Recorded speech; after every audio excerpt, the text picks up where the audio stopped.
स्तुति महिमा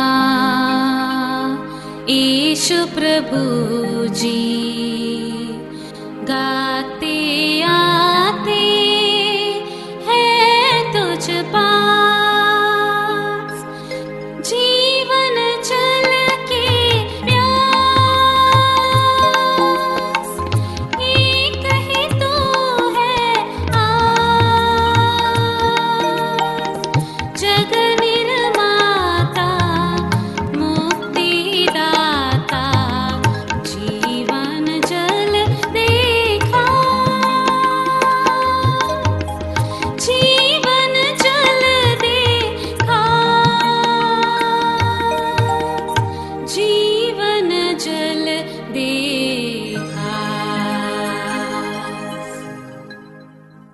जीवन जल कार्यक्रम देखने वाले सभी दर्शकों को प्रभु यीशु मसीह के मधुर नाम में नमस्कार। Living waters gospel broadcast Mumbai में एक रेडियो सेवा है। इसे हेराल्ड मैग्रेगर 1953 में जब न्यूजीलैंड से आए आरंभ किए थे, जो आज तक परमेश्वर की दया से अच्छी तरह से चल रही है। इसके लिए परमेश्वर की स्तुति हो।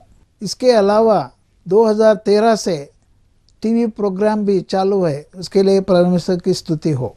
मुझे उम्मीद है कि आप ये प्रोग्राम्स देख रहे हैं और परमेश्वर का आशीष पा रहे हैं, और आपके जीवन में भी परमेश्वर का महान योजना पा रहे हैं। हमारे कार्यक्रम का ये मुख्य उद्देश्य जो परमेश्वर का वचन बाइबल में जो लिखा है उसको समझाने के लिए है। परमेश्वर का वचन कहता है, आप सत्य को जानो और सत्य आपको स्वतंत्र करेगा। प्रभु यीशु मसीह वो सत्य है, जिसने उसे जाना है वो स्वतंत्रता पाए हैं। हम वही उसका ही गवाही है, और हमारे जैसे कई लोग यीशु मसीह को पहचाने और स्वतंत्र हो गए हैं। क्या आपने प्रभु यीशु मसीह को आपका उद्धारकर्ता जाना है? जो आप जीवन जल प्रोग्राम निरंतर देखते रहे और आशीष पाते रहे। परमेश्वर आपको आशीष दे। धन्यवाद। प्रभु यीशु मसीह के पवित्र नाम में जीवन जल इस कार्यक्रम में आप सबका हार्दिक स्वागत है। यूहन्ना रचित सुसमाचार 4 अध्याय के 14वें पद में पवित्र शास्त्र बाइबल ये कहती है कि परंतु जो कोई उस जल में से पिएगा जो मैं उसे दूंगा, वह अनंत काल तक प्यासा न होगा, वरन जो जल मैं उसे दूंगा वह उसमें एक सोता बन जाएगा जो अनंत जीवन के लिए उमड़ता रहेगा। इस विशेष सुसंदेश को समझकर परमेश्वर का विशेष आशीष एवं आनंद पाने के लिए प्रभु आपकी सहायता करे। आइए आज का संदेश सुनने से पहले अपने मनों को तैयार करें और इस मधुर संगीत का आनंद उठाएं।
पास आई सलामती, तेरे दिल में मुझको जगह मिली, मेरा दिल पुकारे मसीह मसीह।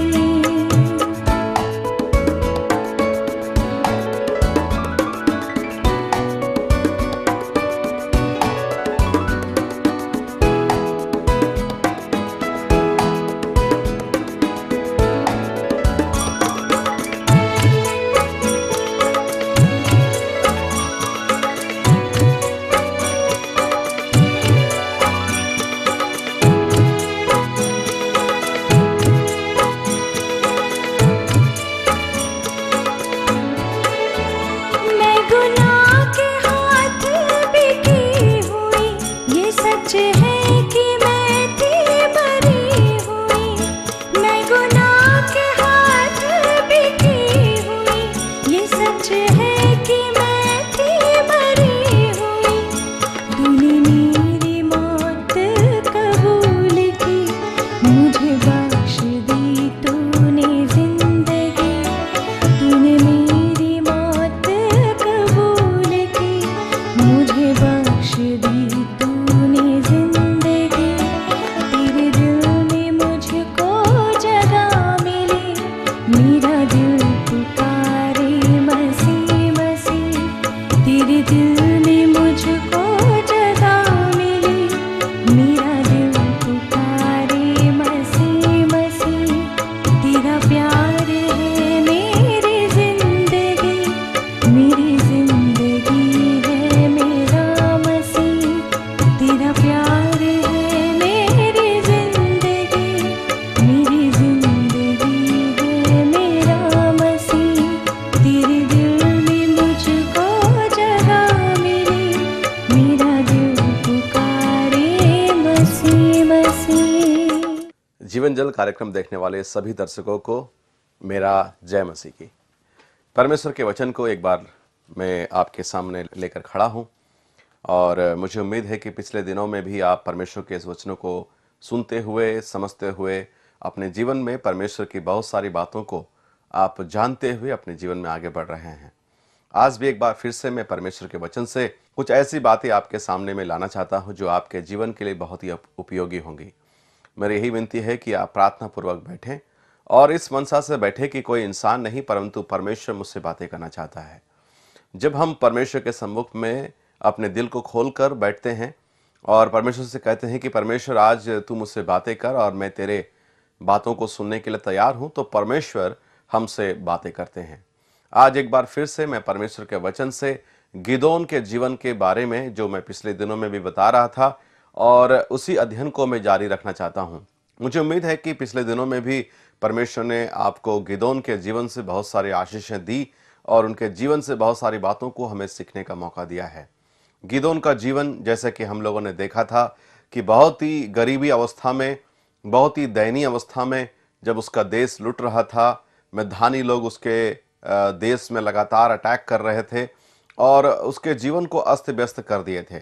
परंतु परमेश्वर उसे बुलाता है और कहता है कि तू मेरे देश का और मेरे लोगों का तू न्यायी बनने वाला है और मैं तेरे द्वारा मिद्यानियों को हराने वाला हूँ और तेरे द्वारा मैं उनको छुटकारा भी देने वाला हूँ। परमेश्वर के इस वचन के अनुसार गिदोन अपने जीवन को परमेश्वर के सम्मुख में समर्पित करता है और परमेश्वर से वादा करता है कि मैं परमेश्वर के मार्ग में चलूंगा और उसकी आज्ञाओं के अनुसार जीवन को बिताऊंगा। जब हम परमेश्वर के सम्मुख में अपने आप को समर्पित करते हैं प्यारे मित्रों, तो परमेश्वर हमारे जीवन का सही उपयोग करते हैं और यही हमारे जीवन से परमेश्वर की इच्छा भी है। आज मैं फिर से एक बार उसी वचन के आधार पर कुछ बातें आपके सम्मुख में मैं लेकर के आना चाहता हूँ।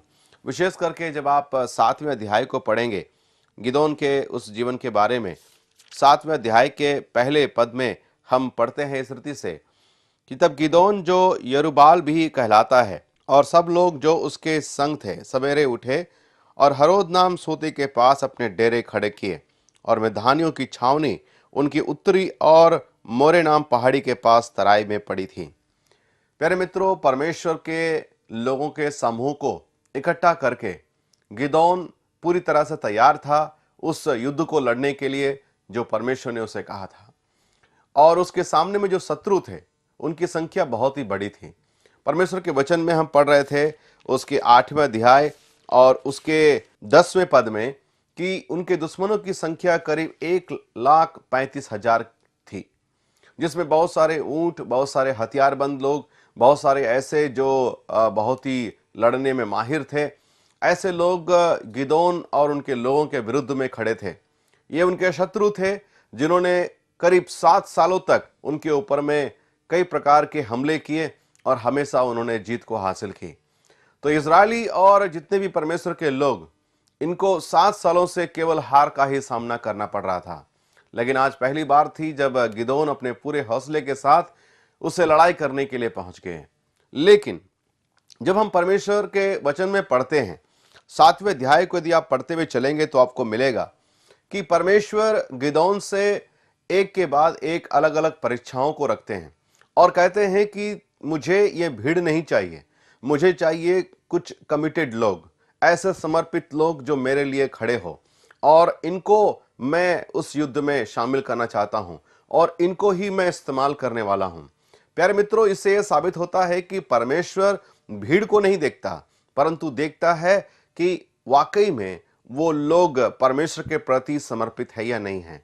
चाहे 1 हो या 2 हो या 3 हो, परमेश्वर उससे खुश हैं। परमेश्वर को क्वांटिटी नहीं चाहिए, मतलब संख्या नहीं चाहिए, परंतु परमेश्वर देखता है क्वालिटी को, not the quantity, but God sees the quality of the spiritual life of each believer. परमेश्वर के लोगों के जीवन में परमेश्वर क्वालिटी की उम्मीद रखता है। आप कौन से क्वालिटी के जीवन को बिता रहे हैं? कितनी बड़ी भीड़ के साथ हम चर्च में आराधना करते हैं, कितने सारे लोग हमारे समाज में हैं, कितने सारे लोग प्रभु को मानते हैं या अपने आप को मसीह कहलाते हैं, वो जरूरी नहीं, परंतु परमेश्वर ये देखना चाहता है, मुझे भीड़ नहीं परंतु 1 या 2 भी चाहे, लेकिन वो व्यक्ति सचमुच में वास्तविक तौर पर सच्चे मन से प्रभु के पीछे चलने वाला हो। परमेश्वर ऐसे लोगों की ही उम्मीद रखते हैं। यहां पर हम देखते हैं कि करीब परमेश्वर ने जो अलग अलग परीक्षाएं की उन सैनिकों को छांटने की, अंत में हम देखते हैं उसके 7वें अध्याय के 6 पद में, जिन्होंने मुंह में हाथ लगा चपड़ चपड़ करके पानी पिया, उनकी गिनती 300 ठहरी, बाकी सब लोगों ने घुटने टेक कर पानी पिया। परमेश्वर के वचन में हम जब आगे पढ़ते हुए पाते हैं तो यहां पर पढ़ते हैं कि वो धीरे धीरे उन सैनिकों की संख्या घटने लगी और वो करीब 32,000 थी। इजरायलियों के लड़ने के लिए जो सैनिक इकट्ठे थे उनकी संख्या करीब 32,000 थी और ये धीरे धीरे घटते घटते इनकी संख्या 300 ठहर गई। शत्रु कितने हैं? 1,35,000 और उनसे मुकाबला करने के लिए कितने लोग यहां पर खड़े हैं? मात्र 300 लोग। गिदोन के जीवन में कुछ समझ में नहीं आ रहा था कि ये हो क्या रहा है। उसे लग रहा था कि ये परमेश्वर मेरे साथ कर क्या रहा है, उनकी योजना क्या है मेरे जीवन में। ये परमेश्वर को क्या लड़ने का तरीका पता नहीं है? इतने सारे लोगों के साथ में हम थोड़े से लोग कैसे मुकाबला करेंगे? प्यारे मित्रों, परमेश्वर के वचन में हम पढ़ते हैं उसके 7 अध्याय के 12 पदों में, मिद्यानी और अमेलेकी और सब पूर्वी लोग तो टिड्डियों के समान बहुत से तराई में फैल पड़े थे और उनके ऊंट समुद्र तीर के बालू के किनकों के समान गिनती से बाहर थे। देखिए यहां पर क्या बताया गया है? दुश्मनों के बारे में कुछ बताया गया। 300 लोग लड़ने के लिए तैयार हैं। किनसे बताया गया है? उनके बारे में शत्रु लोग। वो तो इतने ज्यादा थे कि उनकी गिनती भी नहीं हो सकती थी। वाकई में वो तो समुद्र के किनारे में पड़े हुए बालू के समान अनगिनत सामने में खड़े हैं। बड़ा ही अजीबोगरीब लगता है ना। परमेश्वर की योजना के बारे में जब कभी हम सोचते हैं, हमें कई बार समझ में नहीं आता है। कई बार क्या, अधिकांश समय 99% परमेश्वर की योजनाओं को इंसान सही रीति से समझ नहीं पाता है। उसे हमेशा अजीबोगरीब ही लगता है, अजीबोगरीब लगता है। परंतु हम जानते हैं परमेश्वर जो भविष्य को जानता है। हमारी समझ, हमारे बुद्धि, हमारे ज्ञान, हमारे जो भी अनुभव है उसके द्वारा हमारी जो ज्ञान है बहुत ही सीमित है। लेकिन जो परमेश्वर है वो असीमित है। वो दूर की सोचता है। वो जानता है कि मैं क्या कर रहा हूं और परमेश्वर की योजना कभी भी असफल नहीं होती है। केवल मनुष्य को चाहिए कि वो परमेश्वर के प्रति समर्पित हो जाए और परमेश्वर के कार्य करने के लिए अपने आप को आगे बढ़ा ले। और वैसा ही हुआ प्यारे मित्रों। इतिहास हमें हमेशा बताता है, परमेश्वर के वचन में हम ऐसे कई उदाहरणों को पाते हैं जहां पर परमेश्वर अपनी योजनाओं को लेकर के आता है और लोगों को समझ में नहीं आती है। दाऊद का राजा बनाया जाना सामुएल को समझ में नहीं आया था। सामुएल को लग रहा था कि बहुत अच्छे अच्छे बच्चे लोग हैं ईसे के, वो लड़के वाले को अगर मैं राजा बना दूं तो अच्छा रहेगा। परंतु परमेश्वर ने उसे बोला, वो चरवाहा है, उसे तू राजा बना दे।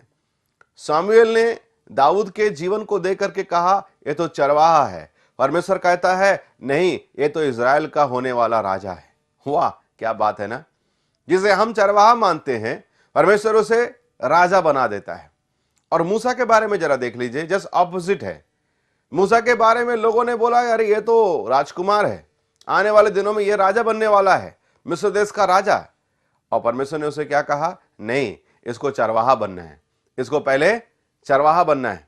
तो परमेश्वर ने उसे क्या कर दिया, ऐसी हालत ले आया कि मूसा वहां से भाग करके चरवाही करने लगा। एक राजकुमार चरवाहा बन गया, एक चरवाहा दाऊद राजा बन गया। कई बार ये बातें हमें बिल्कुल समझ में नहीं आती है, लेकिन परमेश्वर अपनी योजनाओं के अनुसार करता है। हमें जो दिखता है हम सोचते हैं उसी के अनुसार सही होगा, वही सही होगा, और उसी के आधार पर हम निर्णय लेते हैं।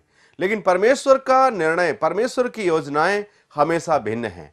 प्यारे मित्रों, मैं आपको इस वचन के आधार पर बताना चाहता हूं, आपने जरूर अपने बारे में जरूर कुछ न कुछ योजनाओं को बनाकर रखा है। हो सकता है शादी के बारे में आपने सोचा होगा, फलाना फलाना लड़की से मैं शादी करूंगा तो मेरे लिए कितना ही अच्छा होगा, क्योंकि वो लड़की इतनी अच्छी है, इतनी अच्छी बातें करती है और इतने अच्छे कपड़े पहनती है और वो घरेलू लड़की है वगैरह वगैरह। वैसा ही हो सकता है कि आप जो बहन, आपने भी किसी लड़के के साथ में अपने मन को लगा लिया है और मन में यह ठान लिया है कि मेरी शादी यदि उस लड़के से हो जाए तो मेरा जीवन बहुत ही अच्छा हो जाएगा, मैं उसके साथ में सुख और शांति के साथ रहूंगी, क्योंकि वो लड़का बहुत ही दिखने में सुंदर है, बहुत ही नम्र है वगैरह वगैरह। कई बार हो सकता है कि नौकरी के बारे में आपने सोचा है, अगर ये नौकरी मुझे मिल जाए तो मेरा जीवन का सब कुछ मैं पालूंगी, या वो सब कुछ मुझे मिल जाएगा जो मैं सोच रहा था। नौकरी के बारे में आपने प्लान किया है, ये नौकरी सही होगा। हो सकता है कि कई बार आप कोई रिश्ता को बनाना चाहते हैं, नए रिश्ते को बनाना चाहते हैं। आप सोचते हैं कि ये बिजनेस पार्टनर सही होगा, या ये मेरा दोस्त सही होगा, या ये नौकरी सही होगी, या ये पढ़ाई सही होगा, या मेरे जीवन में मैं सोच लिया हूं कि मैं यहां से निकल करके वहां चले जाऊं और वहां रहूंगा तो शायद मैं अच्छा से रहूंगा। कई बार हम अपने जीवन में ऐसे निर्णयों को करते हैं, लेकिन प्यारे मित्रों, मैं बताना चाहता हूं, हमारे निर्णय बहुत ही सीमित हैं। मैं ऐसा नहीं कहता कि हमारे निर्णय हमेशा गलत होते हैं, लेकिन बताना चाहता हूं, हम जो निर्णय लेते हैं, हम निर्णय लेते हैं केवल हमारी देखी गई बातों के आधार पर। जो हमें दिखता है, जो हमारे सामने में प्रकट है, उसी के आधार पर ही हम निर्णय लेते हैं। लेकिन यदि मैं आपको बताना चाहता हूं, जो विशेष बात है, आप परमेश्वर के बच्चे हैं प्यारे मित्रों। यदि आप हैं तो आपके जीवन का सबसे पहला कर्तव्य है कि घुटने टेक करके परमेश्वर से यह प्रार्थना करना कि हे प्रभु, तू मुझे रास्ता दिखा। न्यूट्रल में रहना, अपने आप को पूरी तरह से शून्य कर देना, प्रभु से विनती करना, हे प्रभु तू मुझे रास्ता दिखा, तू बता मेरे जीवन साथी कौन होना चाहिए, मेरा सही जीवन साथी की तलाश तू कर दे प्रभु जी। मैं केवल तेरे सम्मुख में अपने आप को लेकर के आता हूं, मेरा जीवन साथी की तलाश तू कर, और जो भी कुछ होगा उसे तू ही व्यवस्था कर, ऐसे कि मुझे कोई प्रकार का शक या सवाल ना होने पाए। प्यारे मित्रों, यदि आप नौकरी के बारे में सोच रहे हैं, आप विचार करिए, यदि आप परमेश्वर के संतान हैं तो आप ये रखना प्रभु के पास, प्रभु मैं ये नौकरी करना चाहता हूं, ये नौकरी मुझे अच्छी लग रही है, लेकिन पता नहीं मेरी इच्छा नहीं परंतु आपकी इच्छा पूरी हो। आप जैसा चाहते हैं वैसा ही होने दे। यदि आप चाहते हैं मुझे नौकरी मिले तो होने दे प्रभु जी, यदि नहीं मिलती है तो भी मैं खुश हूं प्रभु। प्यारे मित्रों, आप अपने आप को पूरी तरह से शून्य कर दें। यही है एक सच्चे प्रभु के जन का कर्तव्य, पहचान भी यही है।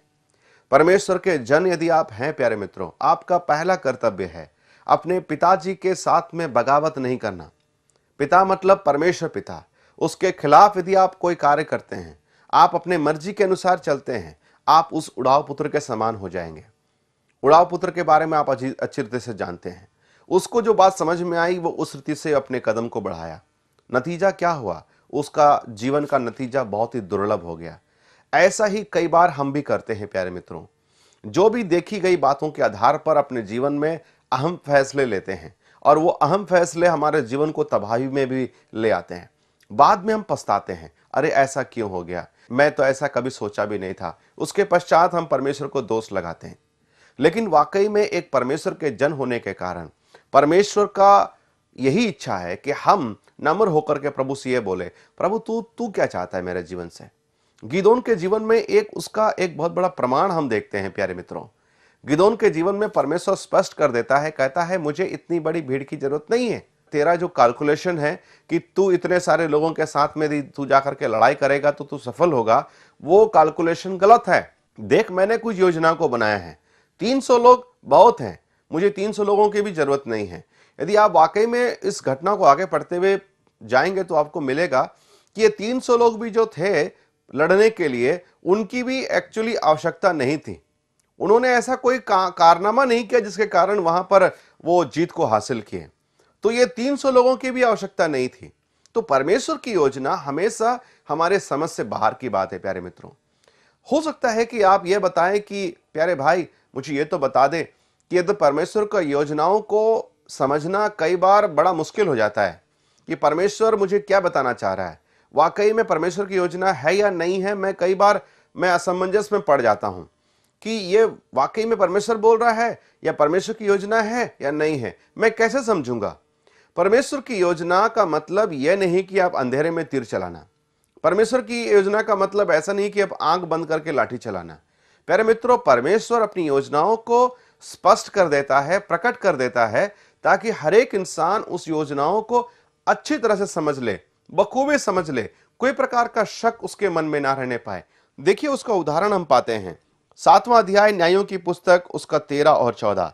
जब गिदोन वहां आया तब एक जन अपने किसी संगी से अपना स्वप्न यूं कह रहा था कि सुन, मैंने स्वप्न में क्या देखा कि जौ की एक रोटी लुढ़कते लुढ़कते मिधान की छावनी में आई और डेरे को ऐसा टक्कर मारा कि वह गिर गया और उसको ऐसा उलट दिया कि डेरा गिर पड़ रहा है। उसके संगी ने उत्तर दिया, यह योआस का पुत्र गिदोन नाम एक इजरायली पुरुष की तलवार को छोड़ कुछ नहीं है। उसी के हाथ में परमेश्वर ने मिधान को सारी छावनी समेत कर दिया है। ये कौन बोल रहे हैं ये बात बताया जा रहा है दुश्मनों के मुंह से। खास करके गिदोन के मन में फिर भी शक था कि परमेश्वर मुझे तो ऐसे दुविधा में डाल दिया कि इतने बड़ी संख्या के साथ में मात्र 300 लोगों को मैं लेकर के लड़ने जा रहा हूं। मुझे तो लग रहा है कि ये तो केवल मजाक है, यह होना असंभव है। तो परमेश्वर के ऊपर में उसका पूरा यकीन नहीं होता और वो दौड़ करके चले जाता है उस रात को मिधानियों को देखने के लिए, मिधानियों के कैंप में, कि वाकई में परमेश्वर ने ऐसा किया है या सचमुच में कुछ दूसरा परमेश्वर का योजना है। क्या मैं वाकई में लड़ पाऊंगा उनसे या नहीं लड़ पाऊंगा। कुछ शक लेकर के वो जब मिधानियों के कैंप में पहुंच जाता है, दुश्मनों की छावनी में पहुंच जाता है, तो दुश्मन लोग आपस में बात करते हुए उसे कुछ सुनता है। दुश्मन लोग आपस में बात करते हैं और कहते हैं कि देखो, ये हमारे जीवन में एक सपना आया, हमें एक सपना आया और वो सपना ऐसा था कि हमारे कैंप के ऊपर बहुत बड़ा हमला हुआ है और हम सब लोग गिर गए, हम सब लोग परास्त हो गए। और वो दुश्मन आपस में बात करते हैं और कहते हैं ये तो गिदोन के द्वारा होगा, क्योंकि परमेश्वर ने उसके हाथ में पूरी मिधानियों को सौंप दिया है। सोच लीजिए गिदोन को कितना हौसला आया होगा। गिदोन के मन में आज तक शक था कि मैं वाकई में उन लोगों से मुकाबला कर सकूंगा कि नहीं कर सकूंगा, मैं वाकई में उनको हरा सकूंगा या नहीं हरा सकूंगा। जब वो उनके कैंप में पहुंचा तो शत्रु लोग आपस में बात करके बता रहे हैं कि वाकई में हम तो हारने वाले हैं, क्योंकि परमेश्वर गिदोन के साथ है और गिदोन हमें हराने वाला है। और ये बात शत्रु के मुंह से निकला तो गिदोन को कितना हौसला आया होगा। इसका मतलब स्पष्ट है प्यारे मित्रों, परमेश्वर हमें कोई भी शक में रखना नहीं चाहता। यदि आप परमेश्वर की योजनाओं को जानना चाहते हैं, सुनना चाहते हैं, तो परमेश्वर आपको स्पष्ट कर देगा, एकदम स्पष्ट कर देगा। कोई शक नहीं रहेगा आपके जीवन में। शादी के बारे में हो, पढ़ाई के बारे में हो, बिजनेस के बारे में हो, नौकरी के बारे में हो, चाहे कोई भी क्षेत्र में क्यों ना हो। यदि हम परमेश्वर के बातों को सुनना चाहते हैं तो वाकई में परमेश्वर हमसे बात करने के लिए तैयार है। हमारी कानें तैयार रहे परमेश्वर के योजनाओं को सुनने के लिए। वाकई में मेरे प्यारे मित्रों, जब आप परमेश्वर की योजनाओं को सही ढंग से समझेंगे और उसके अनुसार आप चलेंगे, आप देखेंगे कि परमेश्वर कैसे अपनी योजनाओं के द्वारा आपके जीवन का इस्तेमाल करते हैं और उसके द्वारा आपका जीवन भी धन्य हो जाएगा। आप परमेश्वर को बोल पाएंगे, वाकई में प्रभु जी, आपने मुझे रोक लिया, आपने मुझे सचमुच में मार्गदर्शन कर दिया, वरना मेरा जीवन तो तबाह हो जाता। प्यारे मित्रों, मैं आज इस समय में केवल आपसे ही विनती करना चाहता हूं, कभी भी परमेश्वर के पास में जिद ना करें, कभी परमेश्वर के पास में कोई प्रकार की शर्त ना रखें। परमेश्वर को केवल इतना ही बोले, हे प्रभु, मैं अपने जीवन को तेरे हाथों में सौंपता हूं। हे प्रभु, तू मेरी रक्षा कर। हे प्रभु, तू मेरी अगुवाई कर। हे प्रभु, तू मुझको लेकर के चल। यदि बाय चांस मैंने कोई गलत कदम उठा भी लिया है, मैंने कोई गलत फैसला ले भी लिया है, तो मुझे रोक दे। तो मेरे अपने हाथों से तू मुझे थाम ले, तो मुझे ठहरा दे। मैं वो कार्य में आगे ना बढ़ पाऊं, मुझे असफलता दे दे, ताकि मैं निराश होकर के फिर से दोबारा तेरे कदमों में आ जाऊं। प्यारे मित्रों, हमारे पास में ऐसी यदि इच्छा है तो वाकई में परमेश्वर हमारे जीवन में कार्य करेगा। उसको पूरा मौका दे, परमेश्वर को पूरा मौका दे कि वो आपके जीवन में कार्य करने पाए। परमेश्वर आपकी सहायता करे। सुनने के लिए बहुत बहुत धन्यवाद। मैं आगे के अध्ययन में बताना चाहता हूं कि परमेश्वर किस ढंग से एक इंसान से बातें करता है, वो क्या क्या तरीका इस्तेमाल करता है कि इंसान को बोलने पाए।